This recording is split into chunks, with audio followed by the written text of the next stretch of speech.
Right now, in Biscayne Bay, one of the richest stretches of water in America, police have hauled off about 140 boats in a matter of months. Not stolen, not sunk in a storm. Walked away from. Owners who looked at the next repair bill, the next slip fee, the next payment, and decided the cheapest move was to vanish. Florida spent roughly $13 million cleaning up that math in a single year alone, and the number that should stop you cold is not the boats already gone. It is what is still floating, waiting, because those 140 hulls off Miami Beach are not a Miami problem. They are the leading edge of something the whole country is now dragging out of its own water. And by the end of this, I am going to put one number in front of you. The real cost of a boat somebody walked away from. Not the sticker price, the full bill, the one that lands long after the owner is gone. Hold on to that, because everything from here builds toward it. Start with what a boat graveyard actually is. Drive the back channels of Florida, the quiet coves of the Chesapeake, the tide flats of the Pacific Northwest, and you will find them. Rows of fiberglass hulls half sunk leaning against each other at the waterline, sailboats with no masts, cabin cruisers gone green with algae. Some of them still have the registration sticker peeling off the bow. Somebody paid real money for every single one. $30,000, $80,000, sometimes $200,000. And then, one day, they stopped paying and they left. The National Oceanic and Atmospheric Administration, the federal agency that actually tracks this, says thousands of these abandoned and derelict vessels now litter American ports, rivers, and estuaries. Thousands. And that is only the ones somebody has bothered to count. The people who study this even split it into two words. A derelict boat is one that has been let go but still has an owner with a name attached to it. An abandoned boat is one where the owner has vanished or signed the rights away entirely and cannot be found at all. And the count of both is climbing right across the country. So the first question is the obvious one. Why would anyone abandon a thing they paid this much for? The answer is the first line on the ledger. And it is the exact line the industry would rather you never added up. Look at where these boats are piling up because it tells you this is not random. In Biscayne Bay, the Marine Unit of the Miami Beach Police has pulled more than 140 derelict vessels out of the water since October. And here is the detail that makes it almost surreal. Many of them were floating a few hundred feet from mansions and gleaming superyachts, some of the most expensive waterfront real estate on the planet, a broken green hull tilting in the shallows right in front of an 8-figure home. The officer running that police unit gave the reason out loud.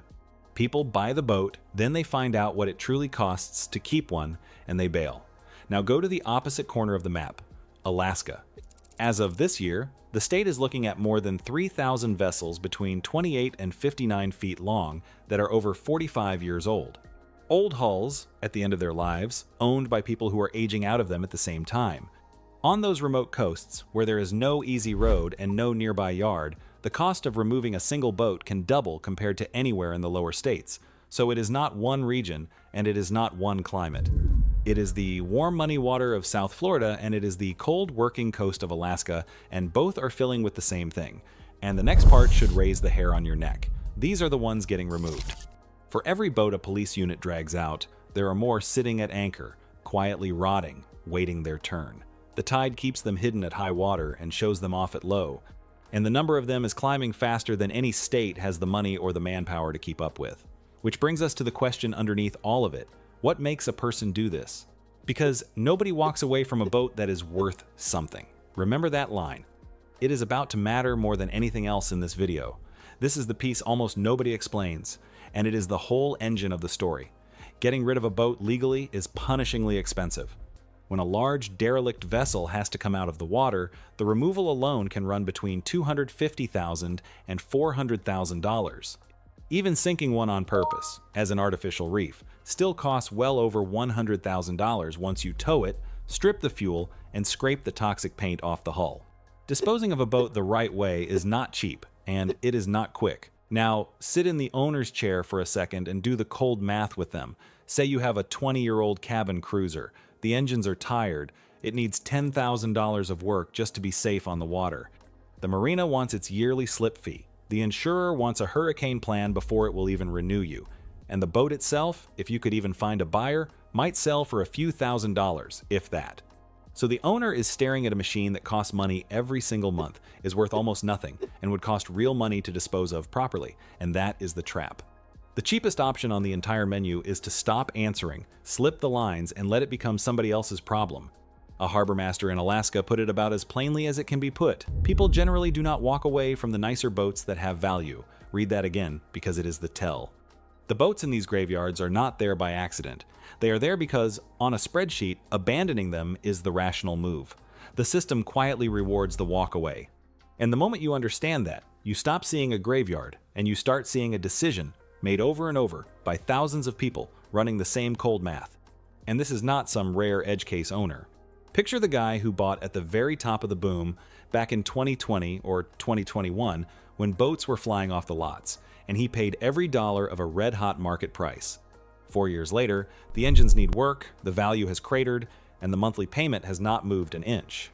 One quiet Sunday, he sits at the dock and looks at the whole picture, and he realizes the boat has quietly turned into a bill he can only escape by disappearing. He is not a criminal mastermind. He is a regular person caught between a payment that never moved and a value that fell out from under him. Now multiply that man by thousands, and you have got a graveyard. So why is that math getting worse right now, in this exact stretch of years? For that, you have to look at what happened to the value of the boat itself. And the numbers here are not a rumor. They are on the record. According to the National Marine Manufacturers Association, new powerboat sales fell about 8.8% last year, down to roughly 215,000 units from 236,000 the year before. The Marine Retailers Association says out loud what that shift means. This has flipped from a seller's market to a buyer's market. Dealer lots are still stacked with inventory that will not move. And when supply sits and buyers wait, the value of the boat already parked in your slip goes one direction, down.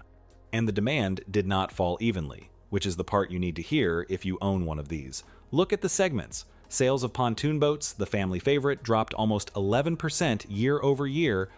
Wake sport boats, down close to 10%. Jet boats, down more than 14%. And stern drive boats, the classic weekend cruiser, fell about 20%. Meanwhile, the one segment where sales actually rose was yachts, barely, by under 2%. Sit with that for a second. When demand dries up like that, resale values sink right along with it, and they sink hardest on the boats nobody is buying. The rich man's yacht kept moving off the lot. The middle-class family boat is the one going cold. The exact vessels most likely to end up rotting in a graveyard are the ones regular people stretch their budgets to buy. At the same time, the cost of everything around that boat went up. The average new powerboat now runs about $184,000, higher than the year before, even as fewer people are buying. Borrowing got punishing. A 5-year new boat loan that was under 6% a few years ago pushed up past 8% at the worst of it. Insurers along the Gulf started demanding hurricane haul-out plans before they would even write a policy, and owners in those states watched their premiums climb hard. So the squeeze comes down to one sentence. The thing you own is worth less, and the cost of keeping it is worth more. There is also a flood underneath all of this that nobody talks about. Used boats. In a single year, close to 860,000 pre-owned boats changed hands in America, somewhere around 80% of everything sold. Think about what that does to prices. Every panic buyer from the boom years who overpaid in 2020 or 2021 and now wants out is dumping a used hull onto a market already drowning in them. That is a tide of cheap, aging boats with nowhere to go. And a used boat with no buyer, no value, and a disposal bill attached is not a boat anymore. It is a future graveyard resident with a countdown running. And it is not only the owners doing this math, it is the dealers. Those lots stacked with unsold inventory are not stacked for free. Dealers stock their boats using something called floor plan financing, which is just a fancy phrase for the loans a dealer takes out to fill the lot, where they pay interest on every single boat sitting in the sun until somebody buys it. When the boats stop selling, that interest keeps ticking, month after month, on a whole marina's worth of hulls that nobody wants. So the pressure does not start at the dock. It starts on the lot, and it rolls downhill onto price, onto value, and eventually onto you. Stack all of that together, and you get an owner who is underwater in two ways at once. Underwater on the loan, owing more than the boat is worth, and soon, sometimes, underwater in the most literal sense. As the neglected hull quietly takes on water at the dock, that is the moment the graveyard gets one more resident. Not because the owner is a villain, because the exit door marked walk away is cheaper than every other door in the room. If this is already changing how you look at that boat in the driveway, do me one favor and subscribe, because this next part is where the bill actually lands, and it does not land where you think. And this is the turn nobody sees coming. When an owner walks away, the cost does not vanish. It just changes hands, and the hands it lands in are yours. Start with the taxpayer. Florida, the single biggest boating state in the country, spent around $13 million in 1 year pulling abandoned boats out of its own water. That is public money, your money, spent cleaning up private decisions. On the West Coast, officials have estimated that each state needs more than $20 million just to clear the backlog it already has, plus close to $5 million every single year to keep pace with the new ones. And the Federal Marine Debris Program, the main national effort, has funded the removal of only around 400 vessels through its grants over years of trying. 400 against a backlog counted in the thousands. The math does not close. It is a bucket bailing against a rising tide. Then there is the water itself, which pays a tab of its own. A rotting hull is not just fiberglass sitting there quietly. It leaks fuel, oil, lead paint, and sometimes asbestos straight into the marsh grass, the reef, and the fishing grounds that everyone shares. Federal responders describe an abandoned boat as one of the most expensive kinds of marine debris there is to remove, and one of the most damaging. So, part of this cost is not even paid in dollars. It is paid in ruined habitat that took decades to grow, and in fishing water that turns toxic while the owner who caused it is long gone. And there is a cost you cannot put on a spreadsheet at all. These wrecks are dangerous. A half-sunken hull sitting just below the surface is invisible to a boat coming in at speed. Abandoned vessels become navigation hazards, and worse, they become dares. In Alaska, one long abandoned tugboat that had been rotting in a channel for years pulled curious people toward it like a magnet. In one case, 2 of them went out to reach it and never came back, their small boat flipping over in the frigid water. A vessel that somebody could not be bothered to dispose of ended up costing 2 people everything, and they had nothing to do with it. That is on the ledger too, even if no accountant will ever write it down. Then there is the marina and the working waterfront. Every derelict hull ties up a slip, blocks a channel, and fouls the water everyone else is paying to enjoy. Those cleanup costs get passed along.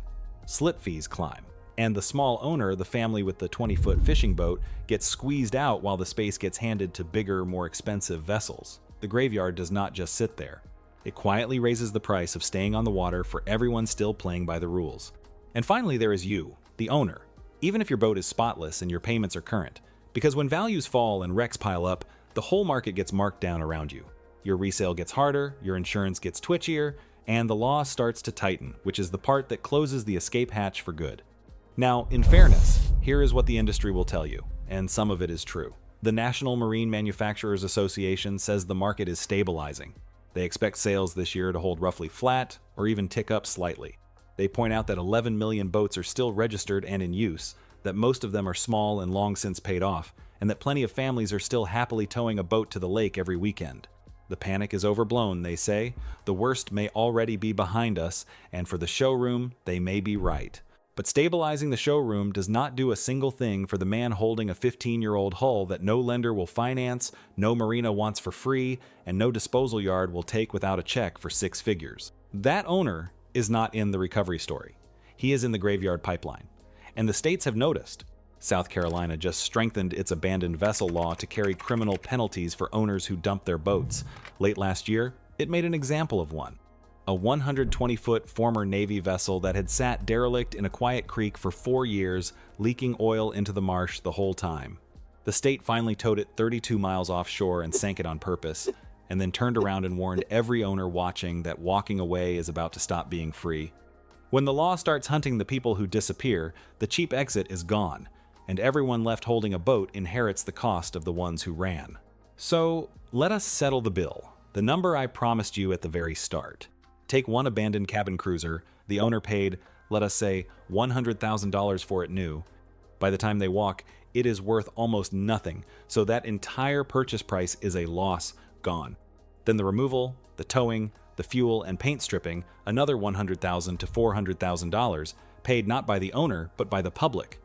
Add the slip it blocked, the channel it fouled, the marina fees that crept up, the resale value it dragged down on every comparable boat nearby, the habitat it poisoned, and the tax dollars pulled from a state budget to lift one rotting hull out of the mud.